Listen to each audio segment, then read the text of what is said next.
You're listening to an Airwave Media Podcast. Throughout history, mankind has been on the move from one location to another. And there's lots of reasons for this. It could be because of poverty, hunger, crime, oppression. It could be political or religious persecution.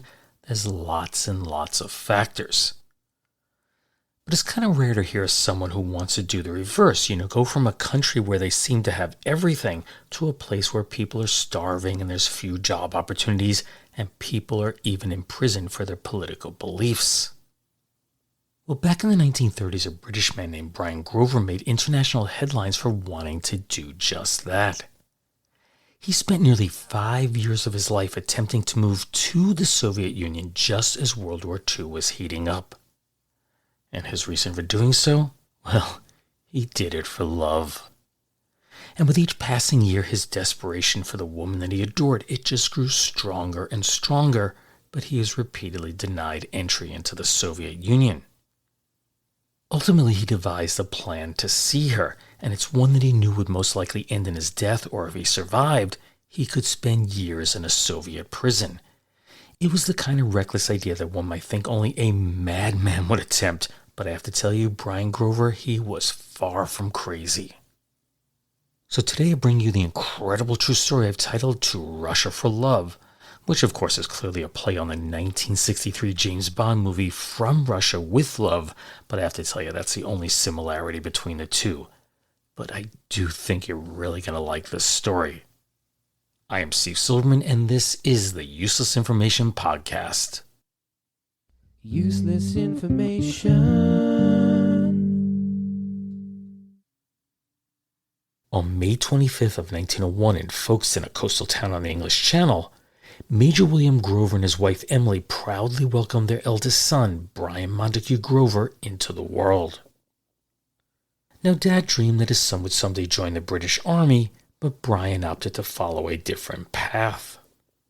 And that's because Brian had a love for adventure, and after obtaining his mechanical engineering degree from Cambridge in 1922, he secured a job as a rigger in the oil fields of Sarawak on the island of Borneo, which was under British rule at the time. Of course, today Sarawak is the largest of Malaysia's 13 states. Anyway, while he was there, Brian would become friends with an American named Frank Brown, and he was a burly 40-year-old rigger. In fact, he was everything you'd imagine a guy working on an oil rig to be, but he had tons of experience, and he mostly got that through working in the oil fields in Texas. Of course, working the drilling platforms, it's arduous work, it's dirty work, it's awful. And eventually Brian made a decision to take a job with Shell Oil in California. But Frank warned him that while the location may be more desirable, the work, well, it wouldn't be much different. Now, just to give you a frame of reference here, a search of the record shows that Brian was aboard the President Lincoln when it docked in Long Beach, California on March 27th of 1928. So we're talking about the spring of 1928 here. While he was making the long journey by ship to get there, he had a chance encounter with someone, and that would come back to haunt Brian years later. But I'm not going to reveal what that is right now. It'll come up later in the story. I'll leave you in suspense until then. Well, Brian's time in California would come to an abrupt end with the 1929 stock market crash. And with the U.S. economy in ruin, Shell Oil informed him they were transferring him to Trinidad. But after spending a year there, Brian found himself once again back in Sarawak, and that's where he reunited with his old friend, Frank Brown. But even an isolated location like Borneo wasn't immune to the world's financial problems, and by the fall of 1930, both Brian and Frank were unemployed. As for Brian, he had no choice but to return home to England and spend that Christmas, the Christmas of 1930, with his parents. But their relationship had always been rocky, so after just a few days there, he had had enough. Basically, his parents were begging him to settle down and get a well-paying desk job, but that definitely was not for Brian. So one morning he snuck out and he left a note telling his parents he needed to go and that they should trust him and everything would be just fine. Naturally, Brian needed an income to get by, but finding work during the Great Depression, well, that was no easy task. But a family lawyer kindly gave him a list of potential employers, and Brian would go see each one of them, but they all proved to be dead ends. Well, everything changed on January 28th of 1931. That's the day that Frank Brown arrived in London and stepped right back into Brian's life. Of course, Brian shared how tough the job hunt had been, and he mentioned that there was only one name left on that list of potential employers. That name belonged to Stephen Talbot, a guy who had been arranging contracts between British companies and Soviet government agencies. And though they were hesitant, they decided to pay him a visit, and they quickly sized him up as a somewhat, shady character. Still, Talbot assured them that he could get them work in Russia. The Soviets needed their skills, he said, and in return, they would be well compensated. Well, 2 days later, Brian, Frank, and Talbot, they boarded a train bound for Moscow. They arrived in February of 1931 amidst the harsh Russian winter. And true to his word, Talbot arranged for them to stay at Moscow's most luxurious hotel, the Metropole. But the one thing Talbot had promised never came to pass, at least not right away. Instead of landing jobs in the oil fields, Brian and Frank were stuck with the dull task of delivering contracts and packages to Talbot's various contacts around Moscow. And they never questioned what was in the envelopes. It really didn't matter. But the work did help them become familiar with the city. Talbot must have picked up on their frustration of being little more than well-paid delivery boys, so he decided to offer them a rare treat. In March of that year, he told them to dress in their very best, and that's because they were going to the Bolshoi Ballet that very evening. And when they arrived, they found themselves surrounded by the creme de la creme of Moscow society. Somehow, Brian and Frank, two rough around the edges oil rig guys, they had landed in the midst of the Communist Party elite. And now we get to the meat of the story, because what would happen next would forever change the course of Brian Grover's life. As they settled into the box reserved for them, Brian noticed that there were 2 empty seats remaining. Well, just as the orchestra began to play, the door behind them opened and a woman in a simple red dress hurried in. Of course, Brian and the others stood up to let her pass, and she slipped into one of those vacant seats. Of course, he couldn't help but wonder who that final seat was for, but no one ever arrived. But there was something about this woman that captivated him. He couldn't stop stealing glances in her direction. And he was starting to sense that his lingering gaze, it was making her a bit uneasy. And then suddenly she stood up and rushed out of the theater. She was gone. Realizing what he had done, Brian felt it was best to apologize to her.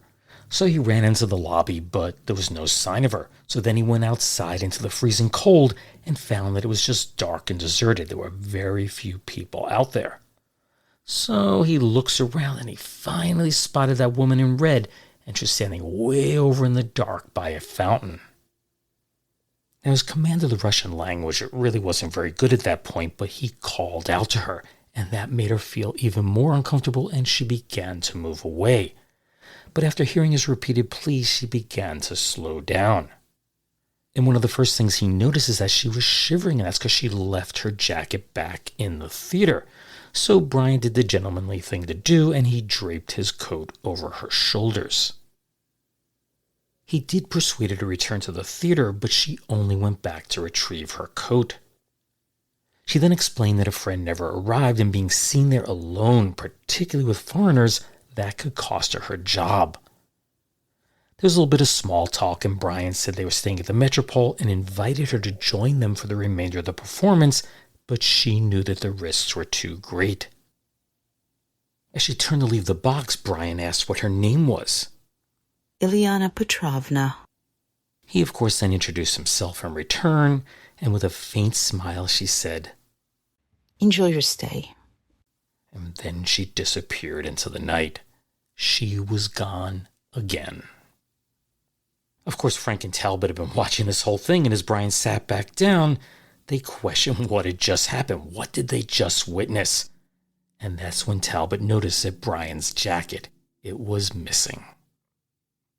Ilyana Petrovna, if that was her true name, she had just walked off with his coat. Of course, material possessions can be replaced, but what was inside the jacket's pocket, that couldn't.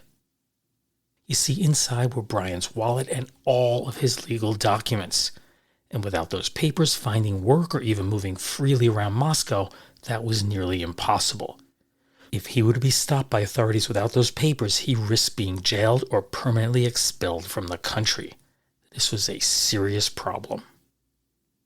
While Frank and Talbot were certain that he had been robbed and he would never see that coat again, Brian was a bit more optimistic. He had this strange feeling that she'd return it to him right away.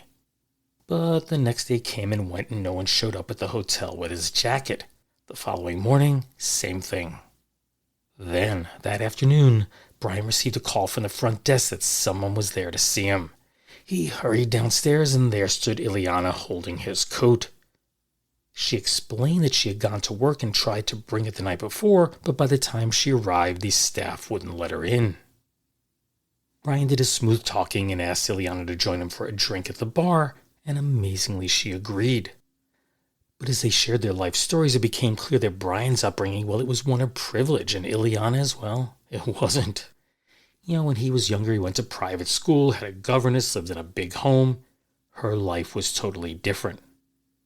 She said that her friends called her Lena and that she was the daughter of a postmaster and his wife, and she had 3 sisters. But the Russian Revolution had stripped her family of everything, including their home, and after seeing all the death and injury during the war, she decided to become a nurse. When the war was over, she moved to Moscow and she continued her nursing career there, and it paid just enough for her to get by. Needless to say, Lena was reluctant to get involved with Brian, and that's because she was well aware that foreigners always leave. She knew she'd end up alone and heartbroken. And at first she avoided seeing Brian again, but he ultimately won her heart, and the two would spend nearly every possible moment together. Well, that was until May of 1931. That's just a couple of months after they first met. Talbot told Brian and Frank that he had finally gotten them a job in the oil industry, but it was in Grozny, which is nearly 1,000 miles or 1,600 kilometers south of Moscow. Then he handed them envelopes containing their train tickets and necessary permits and some cash. But there was one big catch. They needed to leave the next day. Brian begged Lena to move to Grozny with him, but she declined the offer. Just as she had predicted, he would eventually leave, and his new job, it was forcing him to do just that. And while in Grozny, Brian wrote letter after letter to Lena, but she never replied. He was clearly heartbroken, but there was absolutely nothing that he could do about it. In June of that year, Brian and Frank, they heard a gigantic explosion.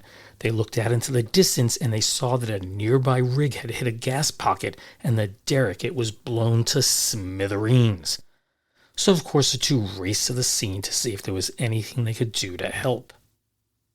But by the time they got there, those who had survived were already being loaded onto stretchers and being carried away.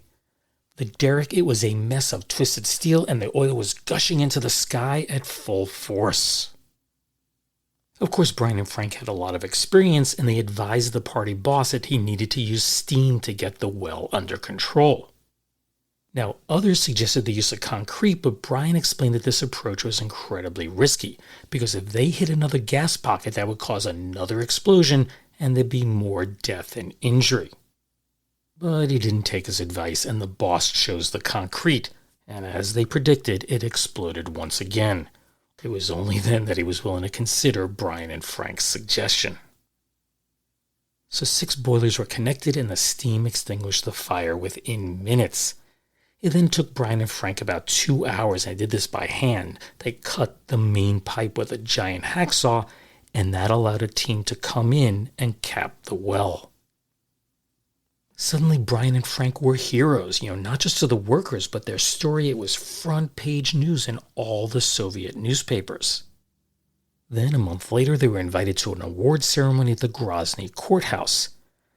Though they knew little about Soviet politics or its leaders, it was clear to both of them that the man delivering the speech about their heroism, he held some sort of significant influence. After he gave his rousing speech, he pinned a simple red star on each of their lapels, handed them envelopes with some cash, and of course presented them with the customary bottle of fine Russian vodka. They would later learn that this man of importance was none other than Comrade Lavrenti Beria, who would of course become the head of the Soviet secret police, the NKVD, and later a notorious deputy prime minister under Stalin. Definitely not the kind of guy you want to mess with. One would have thought that Brian would have been elated by this high honor awarded him, but he wasn't. Instead, he was miserable. And that's because he finally received a letter from Lena, and it basically requested him to stop writing her. It was time for him to move on with his life. But as the celebration neared its end, he heard someone coming into the courtroom. He turned and he couldn't believe what he saw. There she was. Lena was standing right in front of him. Apparently, after reading about Brian's feat of heroism in the papers, she went to see Stephen Talbot. Her hope was that he'd be able to get her a nursing job in Grozny. And Talbot, he worked his usual magic and somehow managed to secure that official transfer to Grozny. Of course, now that they were back together, Lena and Brian were enjoying their time together, but it didn't last. The problem was that the party bosses who ran the oil operations in Grozny, they didn't take kindly to Brian being a hero, particularly one who was a foreigner. And while there was no way for him to prove this, Brian was certain that the increasing amount of sabotage and theft that was occurring at the well he worked at, it was due to the work of the party bosses. And on top of all that, they were treating Lena like she was a call girl, so they concluded they had no choice but to leave town. Brian purchased an old truck, he resigned his position, and the two began their journey back to Moscow early the next morning. But as I mentioned before, you just couldn't move around the Soviet Union without permission, so they immediately went to see Talbot to see if he could straighten everything out. And of course he did. He arranged for Lena to get her old job back, and he put Brian to work as some sort of salesman. This guy clearly had connections. Well, the anonymity of a large city like Moscow had allowed the two to finally live happily together. Brian asked Lena to marry him, and the two were wed on June 12th of 1933. But there was a big surprise awaiting Brian, one that could be quite harmful to the lives of these newlyweds. It was a letter addressed to Brian that arrived in the mail, and since Lena didn't speak English, she wasn't able to read it. But the letter was from Brian's first wife, Madeline. Apparently, she got his address by hiring a private investigator who somehow tracked him down to where he was living in Moscow. As you could probably guess, Brian never told Lena that he'd been married before, nor did he tell her that he was an absentee father to a 6-year-old son named Philip. And perhaps worst of all, he never mentioned he was still married to Madeline. He never obtained a divorce. And this goes back to that chance encounter I mentioned earlier in the story. When he was going to California to work there, I told you he had an encounter with somebody along the way. Well, that happened to be meeting Madeline. They both happened to be sailing to the United States, and Madeline's mom was on the ship, introduced the two, and they would spend the rest of the trip together. Basically, they fell in love. But when they got to the United States, they went their separate ways. She went to live with her family in Alabama, and of course he went to work in Long Beach, California. And they wrote to each other for the next 18 months or so, and when Brian was transferred to Trinidad, when the Great Depression hit, he convinced Madeline that she should come with him. And along the way there, the couple married in The Hague on January 15th of 1930. But once they got to Trinidad, Madeline just hated it there. The marriage fell apart and she went back to the United States. The two of them would never reunite. It should come as no surprise that Brian opted to continue to keep this secret from Lena, although he knew deep in the back of his mind that someday the truth would probably come out. That time came when they were on their honeymoon in Sochi, which is a resort town on the Black Sea. Lena had a bad boating accident that resulted in her getting a concussion. And while she was recovering, she admitted she had been married once before to a very successful doctor. Then, after about a year of marriage, he just disappeared. She later learned he had been performing illegal abortions, and fearing he was about to get caught, he left. He skedaddled out of there. Her husband then took on a new identity, got a new wife, and they had children together. And it wasn't until years later that he finally contacted Lena and arranged for the two to get together. He got them tickets for the Bolshoi Ballet. And that's why there was an empty seat in the balcony box that night. When he didn't show up, she got nervous and felt it was in her best interest to leave. With her secret now out of the bag, Brian told Lena about his marriage. And what he concluded is he needed to return to England and divorce Madeline, and that's exactly what he did. The problem was that Madeline didn't make the process easy, but they were divorced on May 10th of 1937, and adultery was cited as the grounds for divorce. Big shock there, huh? Little side note is that Madeline did remarry. 4 years later, on August 22nd of 1941, she married John Calvin Stallings, and she was 81 years old when she passed away on December 29th of 1982. Anyway, back to the story. Finally, he was now free to live his life with Lena, who he had married 4 years prior. But this proved impossible. Not only did the Soviet Union deny his request to return to Moscow, but they also denied Lena's permission to leave the country to go live with Brian. They were willing to move anywhere, but she wasn't allowed out of the country. And of course, tensions between Hitler and Stalin, they were heating up, so with each passing day it seemed less and less likely that the two would ever see one another again. Adding to Brian's concerns was the fact that he went nearly 2 years without hearing from Lena. That was until the arrival of a letter from her in October of 1938. In it, she said she had been transferred to a rural area about 330 miles or 530 kilometers northeast of Moscow, and she told him how the people were starving and the living conditions were just plain awful there. She expressed that she had loved every single moment they had spent together, but there was no chance they'd ever see one another again, and it would be best if he simply moved on with his life. Brian was distraught, and as he later told a reporter, I was so desperate after I twice had been refused a visa to enter the Soviet that I decided to risk everything in order to join my wife. She is dearer to me than my parents, my brothers and sisters, and anything in the world. Well, as the expression goes, desperate times call for desperate measures. But in Brian's case, what he had in mind was downright crazy.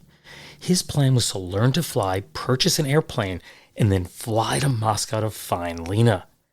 And keep in mind, this is October and winter's approaching, so he had very little time to waste. He needed to learn to fly within weeks. Brian wasn't a fool. He was fully aware of the risks that he faced. The Soviets could shoot down his plane, he could experience engine trouble, or, he's an inexperienced pilot, so he could lose control and crash along the way. This is a dangerous flight. And if he did survive, he was almost certain to be arrested, charged with a host of crimes, which meant years in a Soviet prison, or even worse, being expelled from the Soviet Union forever. What this all meant was that the chance of him ever seeing Lena again was very small, but he felt it was a risk worth taking. So the first thing Brian did was he headed out to the Heston Aerodrome, which was located about 20 miles or 32.2 kilometers northwest of London, and that's where he signed up for flying lessons. But he quickly realized he'd have to devote every waking hour of every day to get his pilot's license, so he had no choice but to quit his engineering job in London. Amazingly, he was awarded his license on October 23rd of 1938. That's just 3 weeks after he had taken his first lesson. So let me pose this question to you. Would you want to be a passenger in an airplane that was piloted by someone with just 3 weeks experience? I know I wouldn't. Next, he purchased a used Clem Swallow monoplane for 170 pounds, which is around 14,600 pounds today, or roughly 19,800 US dollars. And this was everything you imagine an old 1930s airplane to be. Dual cockpits where one pilot sat behind the other, wide open to everything Mother Nature could throw at him, the cold, the wind, the rain, and so on. It had a wooden frame, and you had to spin the propeller by hand. With its flaking paint and the rust around the engine, it really wasn't much to look at, but it did run. It had an 80 horsepower engine, a top flying speed of 75 miles per hour, or about 120.7 kilometers per hour, and on one tank of fuel, it could go for approximately 7 to 8 hours of flying time. There was absolutely no way that this airplane could fly straight to Russia. Stops would need to be made along the way, and Brian concluded that flying the last leg from Stockholm, Sweden made the most sense. Lastly, he advertised for an experienced pilot who'd be willing to fly him to Stockholm. Percy H. Richmond responded, and Brian lied and said that he needed him to fly him there for a business trip. They took off on November 4th of 1938, and after a stopover in Hamburg, Germany, they landed in Bromma Airport in Stockholm 4 days later. Two stayed in separate hotel rooms there, and Brian spent a few days sneaking around behind Richmond's back. In addition to purchasing some essentials for the trip, Brian took the airplane out each day to practice his maneuvers. Then, early in the morning of Sunday, November 13th, Brian snuck out of his room. He placed an envelope under Richmond's door with a note explaining what he was really about to do, and he included enough money so that Richmond could pay his way back to London. At the airport, Brian wheeled the plane out of the hangar and he swung the propeller to start the engine. But just as he was about to take off, the traffic controller, he rushed out and told him that the weather was bad and there was no way he could fly without a radio, which of course was something that Brian didn't have. So Brian did some smooth talking, explaining he just wanted to take the plane out for a bit, to get some practice. And the controller reluctantly agreed. Of course, the reality was that Brian wanted to fly in the bad weather because he knew once he got above cloud cover, there was no way that anyone on the ground would be able to see his plane. In other words, he's far less likely to get shot down once he entered the Soviet airspace. And with only 4 hours of experience as a solo pilot, off he went. Once he got the plane up to about 10,000 feet or 3,000 meters, he leveled the plane out. One problem was that he lacked any kind of fancy navigational equipment. So here's Brian explaining how he's going to find his way there. I bought a map and drew a line between Stockholm and Moscow, took a compass bearing from the meridian, so that all I had to do was to set the compass and keep going. As Brian flew over the Baltic Sea, the relentless cold began to take its toll. Keep in mind he's piloting an open cockpit plane. His fingers and toes, they became numb with frostbite, and his goggles iced over completely. The only warmth he had came from the coffee that was in his thermos. And for the next 8 grueling hours, he pressed on. And when his fuel cage said empty, he knew it was time to set the plane down. At around 3 p.m., after having flown an estimated 650 miles, or 1,050 kilometers, he touched down in a snow-covered field that was about 100 miles, or 161 kilometers, from Moscow. He was short of his destination. The locals there were very kind and generous, and they patched him up and allowed him to spend the night there. But the following day, 4 police officers arrived, and without much explanation, they arrested him, loaded him into a truck, and began a grueling 2-day journey that ended at the famed Lubyanka prison in Moscow. You might be surprised to hear that Brian had anticipated being arrested. He figured that once he told his story to the authorities, they'd be sympathetic to his case and allow him to reunite with Lena. But things quickly took an unexpected turn, and that's because the Soviets suspected he was a spy, and they launched a series of intense interrogations. Then came an even bigger shock. Brian learned that Stephen Talbot had been caught orchestrating a money laundering scheme, exchanging rubles for US dollars. Remember when Brian and Frank first arrived in Russia, Talbot had them deliver packages and contracts for him. So without realizing it, they had been used as couriers in his scheme. Let's face it, Brian appeared to be in really big trouble. Meanwhile, back in Britain, the Foreign Office informed Brian's parents that their son was about to stand trial, but they assured them that the embassy was doing all that it could to secure his release. Brian's dad told the press, "We will have to wait in suspense until well into the new year, I'm afraid. It's been an awful time. If they had only allowed him to write a message to us, It would have helped. Brian was clearly up against some extremely serious charges, but he had one unexpected advantage. And that was, without knowing it, his story, a man who risked everything for the woman he loved, it had captured the hearts of newspaper readers all around the globe. And with the general public rallying behind Brian, the Russians saw an opportunity to spin this tale to their benefit. The far more serious accusations, espionage and racketeering, they mysteriously vanished. Instead, Brian was simply charged with entering Soviet territory illegally. At 3:50 p.m. on December 31st of 1938, the trial of 37-year-old Brian Grover commenced in Moscow Civil Court. The case was overseen by 3 judges. There was 1 woman and 2 men. Brian, unshaven and clad in the leather greatcoat and flying helmet from his flight, was flanked by 5 armed guards. The judges extensively questioned Brian, and he pleaded guilty to the charges. His lawyer, identified in the press only as M. Komotov, asked for leniency. But the preliminary evidence established Grover's sincerity and lack of counter-revolutionary designs. So, I ask for justice tempered with mercy, in consideration of Grover's profound love for his wife, his loyalty and devotion, attributes which are highly encouraged here.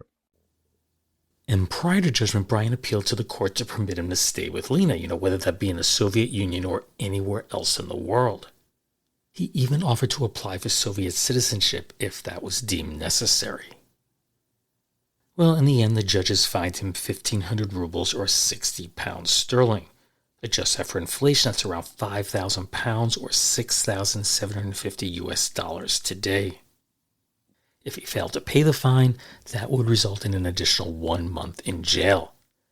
But worst of all, he would not be allowed to see Lena. It appeared I'd risk my life for nothing. Then on Tuesday, January 3rd of 1939, now this is just 1 day before his scheduled deportation, a guard entered Brian's cell and instructed him to get dressed. Now keep in mind, of course, he's wearing prison clothing at this point. Brian was then escorted to an unfamiliar section of Lubyanka, and upon entering the room, he was taken aback to see who was in front of him. It was none other than Lavrenti Beria, the same man who had awarded him the Heroism Medal years earlier. And after a bit of small talk, Beria told Brian that Lena would be allowed to leave Russia with him, but there was a catch. They had to leave the country within 3 days. He then handed Brian an envelope containing Lena's current address, her exit visa, and enough money for the 2 of them to get back to London. After 47 days in prison, Brian was once again a free man. Well, sort of a free man. He immediately boarded a train that would take him close to her home in Bolshevo, which is about 15 miles or 24 kilometers northwest of Lubyanka. After that, he had a trek through the deep snow, and he stopped a couple of times to ask for directions. Lena describes what happened next. I was sitting by the fire when there was a knock at the door. A policeman was outside, saying that he was looking for the house of Ilyana Petrovna, in other words, my own home. As mine was the only house with a light, he had come to ask me the way, as he had an Englishman with him. Behind him stood my husband. The 2 lovers just fell into one another's arms, but Brian decided to wait until the following day to tell Lena that they needed to leave the country immediately. And she didn't hesitate for a moment. So at 11 p.m. on Thursday, January 5th of 1939, the 2 were aboard the train that was going to take them to London. When the train pulled into the station in Warsaw, Brian suddenly realized how big of a celebrity he had become. The crowds gathered as newspaper photographers snapped pictures of the couple. A bystander commented, "It was worth flying to Moscow for a girl like that." Their next stop was Berlin, where they were met by curious crowds once again. But this time Hitler himself requested a meeting with the couple, but Brian declined. He also rejected monetary offers for the exclusive rights to his story, as well as the suggestion that it would make a great movie. His response to that idea was, Do I look like a film star? The German press, aiming to discredit the Soviets, misrepresented Brian's treatment. While he felt he'd been treated fairly well, the German media implied that his treatment had been brutal. One paper went as far as printing his picture with a German caption that translated to, quote, "Escape from Soviet hell," printed beneath it. And the final leg of their journey was aboard a steamer that sailed from the Hook of Holland to Harwich in the UK. They arrived just before dawn on Sunday, January 8th, and as they disembarked, the couple was once again greeted with a hero's welcome.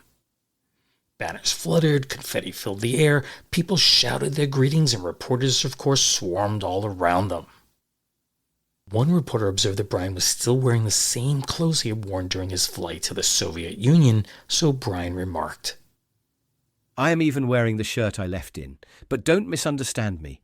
I have had it washed several times since.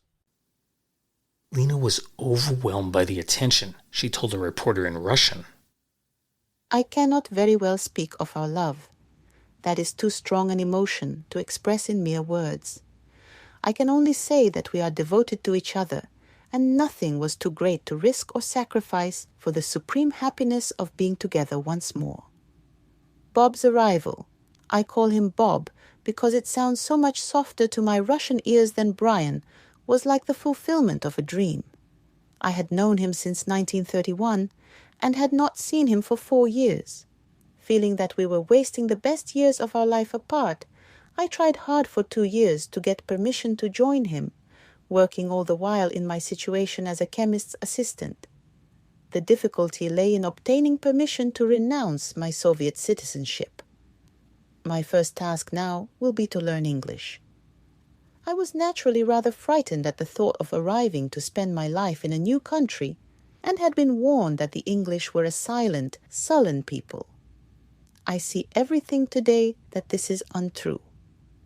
I have been told that the German newspapers emphasize my relief at escaping from Soviet Russia, and I know that they even made me kiss strangers to express my joy. This is exaggerated, as Russia has been my home all my life. Well, they first went to Brian's flat in London's Sloane Square before heading to his parents' house up in Jordan's. His parents, of course, were overjoyed to see their son, and they warmly welcomed Lena into the family. His father remarked, You look a little thinner, my boy. While his mother observed, You look well, but tired. the couple still had one important matter to take care of, and that is that they needed to make sure that their marriage was legal under British law. So on January 12th of 1939, they went to Chelsea and once again took their vows.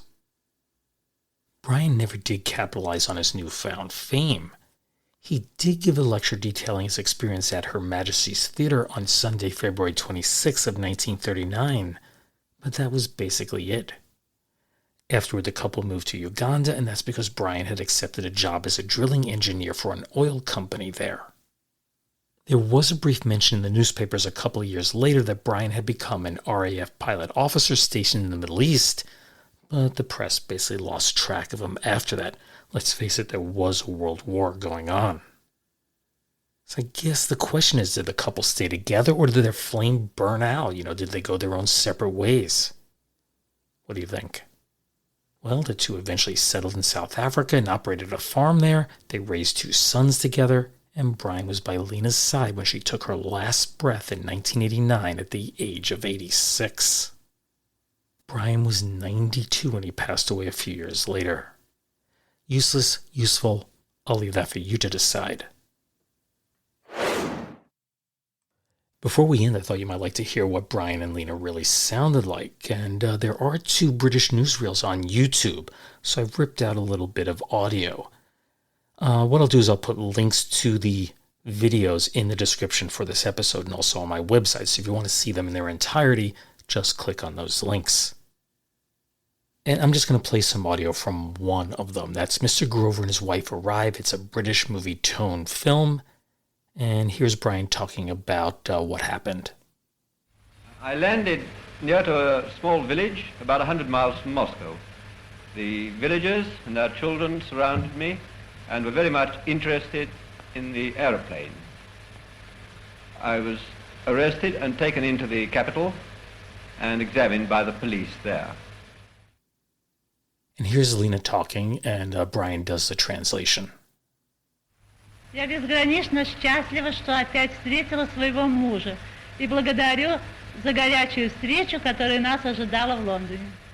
I am very happy indeed to be with my husband again, and I am most grateful for the warm welcome that awaited us in London. I really encourage you to go check those videos out, because not only do you get to hear them, I only played some snippets, but also you'll see what they look like, plus you'll see his family home, and you'll see what his parents look like. Interestingly, there's an entire book about Brian and Lena's experience. It's written by Jim Rickards. It was originally released in 1995 under the title Field of Light, A True Love Story. It was then updated and re-released in 2009 with a new title, that is Out of Russia, the Ultimate True 20th Century Love Story. But in the newer edition, the book is credited to Brian Grover with Jim Rickards and begins with the following disclaimer, quote, Out of Russia is based on a true story. However, certain characters and events have been fictionalized by the authors for dramatic purposes, unquote.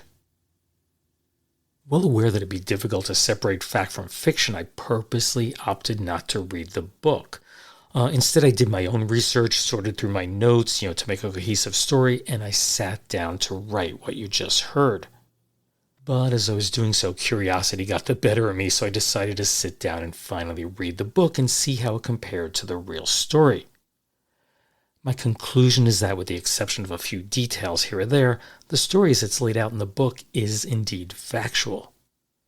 On the other hand, the dialogue between the characters, that appears to be mostly fictional, and that's most likely to make the story read better. And I kind of got the inkling as I'm reading it that they thought this would make a great movie, and hence all the dialogue. So in the end, I really didn't change my original story that much. All the quotations that I've included, those came from newspaper stories, the actual articles themselves, and not from the book. But there are two details I included from the book that I didn't know beforehand, and I just thought I'd mention those.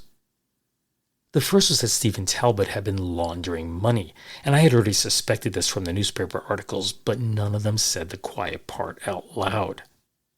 And the other was that Lena had been married before, and that her husband had been performing illegal abortions.